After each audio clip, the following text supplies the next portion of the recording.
नमस्कार, आप देख रहे हैं त्वरित आवाज और मैं विमलेश गुप्ता। उत्तर प्रदेश के जनपद शाहजहांपुर में समाजवादी के एक बड़े नेता ने समाजवादी पार्टी को छोड़कर भारतीय जनता पार्टी को ज्वाइन कर लिया है। समाजवादी पार्टी के कद्दावर नेता उपेंद्र पाल सिंह, जो यूपी भैया के नाम से जिले भर में प्रसिद्ध हैं, उन्होंने आज भाजपा ज्वाइन कर ली। भाजपा की सदस्यता उन्हें उत्तर प्रदेश सरकार में वित्त मंत्री सुरेश खन्ना ने दिलाई और उन्होंने पटका पहनाकर उनका भाजपा परिवार में स्वागत किया। अब यहाँ पर जानने वाली ये बात है कि कल यही राजेश कश्यप की जनसभा में समाजवादी पार्टी के प्रत्याशी, लोकसभा के प्रत्याशी राजेश कश्यप की सभा में यही बढ़ चढ़ कर बोल रहे थे और समाजवादी पार्टी को वोट दिलाने का ऐलान कर रहे थे। लेकिन 24 घंटे के अंदर ऐसा क्या हुआ, उन्होंने बाजी पलट दी और समाजवादी पार्टी से इस्तीफा देकर भारतीय जनता पार्टी की सदस्यता ग्रहण कर ली। उपेंद्र पाल सिंह की पत्नी मंजू सिंह जी जिला पंचायत की जिलाध्यक्ष रह चुकी हैं और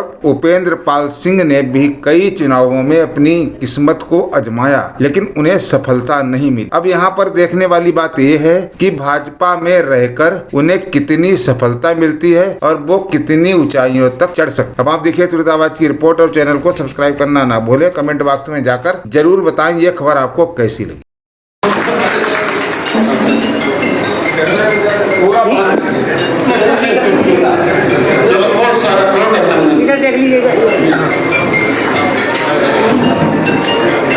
प्रत्याशी के रूप में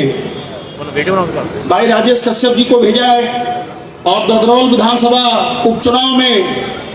पूर्व मंत्री माननीय अवधेश वर्मा जी को भेजा है। उसी के संबंध में खिरनी बाग के इस ऐतिहासिक स्थल पर जो जनसभा हो रही है, उसके मुख्य अतिथि बड़े भाई पूर्व एमएलसी समाजवादी पार्टी पिछड़ा वर्ग प्रकोष्ठ के प्रदेश अध्यक्ष आदरणीय राजपाल कश्यप जी, समाजवादी पार्टी से पूर्व विधायक माननीय राजेश यादव जी, पूर्व विधायक माननीय रोशनलाल वर्मा जी, कांग्रेस पार्टी के जिलाध्यक्ष बड़े भाई रजनीश गुप्ता जी, बड़े भाई अशफाकुल्ला खान साहब, समाजवादी पार्टी के महानगर अध्यक्ष भाई राम कुमार भोजदार जी, अल्पसंख्यक सभा के समाजवादी पार्टी के प्रदेश प्रमुख महासचिव आदरणीय सैयद रिजवान साहब, हमारी एक तरफ महिला नेता आदरणीय गायत्री वर्मा जी, आदरणीय शारदा राज जी, समाजवादी पार्टी शाहजहांपुर के महासचिव बड़े भाई रणवीर यादव जी,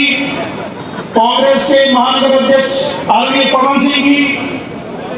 आदरणीय रामवीर सोमवंशी जी, आदरणीय आनंद शुक्ला जी,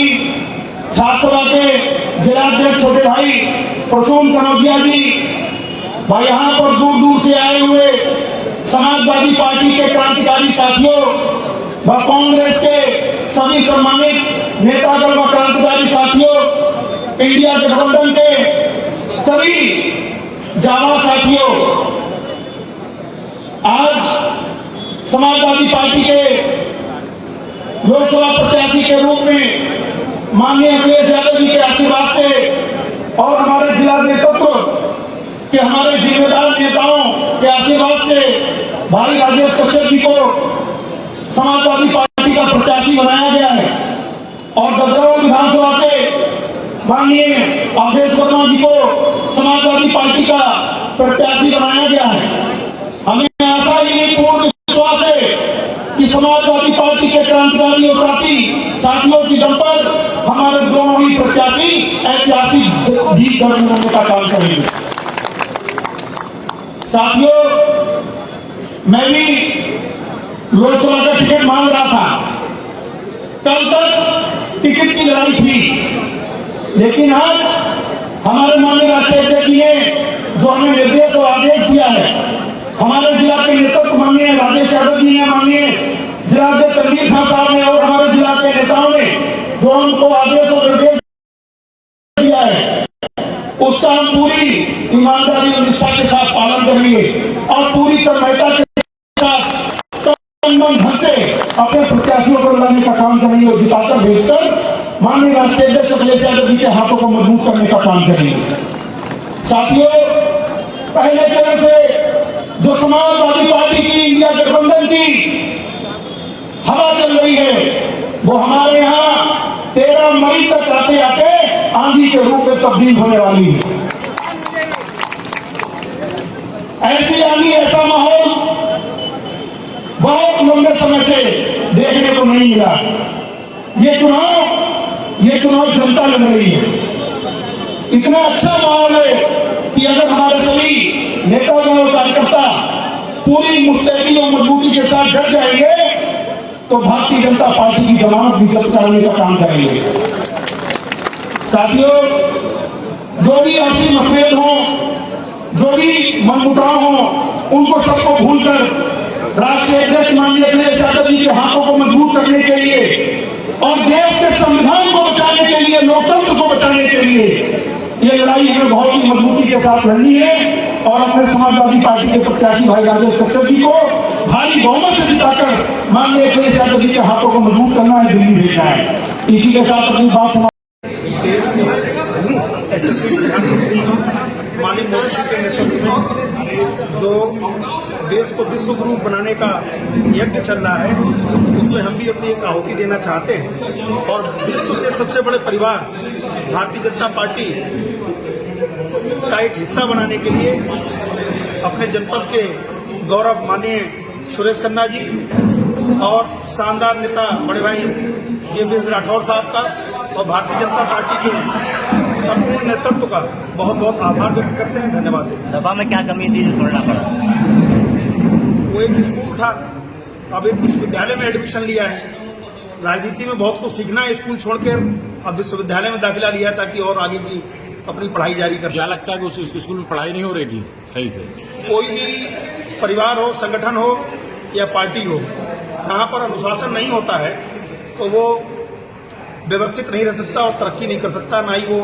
कोई संस्था, ना ही कोई वो विद्यालय और ना ही कोई पार्टी। शाहजहांपुर में लोकसभा चुनाव में टिकट कोई बहुत बड़ी चीज नहीं है। टिकट मांगने का पार्टी में रहकर सभी को अधिकार है। टिकट देना पार्टी के नेतृत्व का निर्णय होता है। टिकट ना मिलने की वजह से पार्टी छोड़ना कोई बड़ी वजह नहीं है, लेकिन हाँ, फिर भी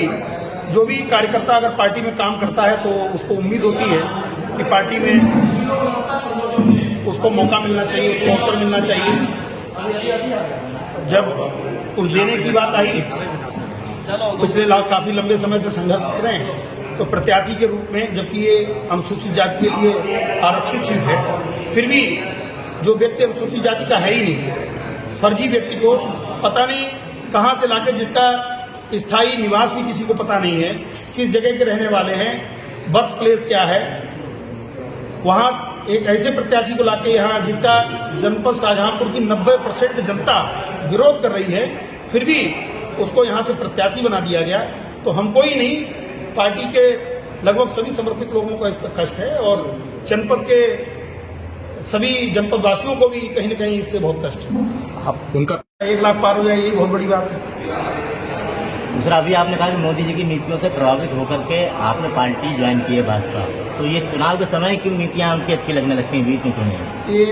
हर चीज का एक समय होता है। मैं विद्यार्थी परिषद से जुड़ा रहा, अखिल भारतीय विद्यार्थी परिषद से कॉलेज प्रमुख रहा। राजनीति में सब परिस्थितियां होती हैं और अभी जैसा कि मैंने बताया कि समाजवादी पार्टी में इस समय ना तो मिशन है और ना ही विजन है। पता ही नहीं कब क्या कहां किसके लिए करना है और ना ही कोई संगठन है, ना ही अनुशासन है। तमाम हमारे जैसे युवा जो वहां पर अपना भविष्य तलाश रहे हैं, स्वयं को धोखा दे रहे हैं, वहां युवाओं का कोई भविष्य नहीं है। इसलिए जब मुझे ये एहसास हुआ कि वहां निष्ठावान, ईमानदार, वफादार लोगों की कदर नहीं है, तो क्यों ना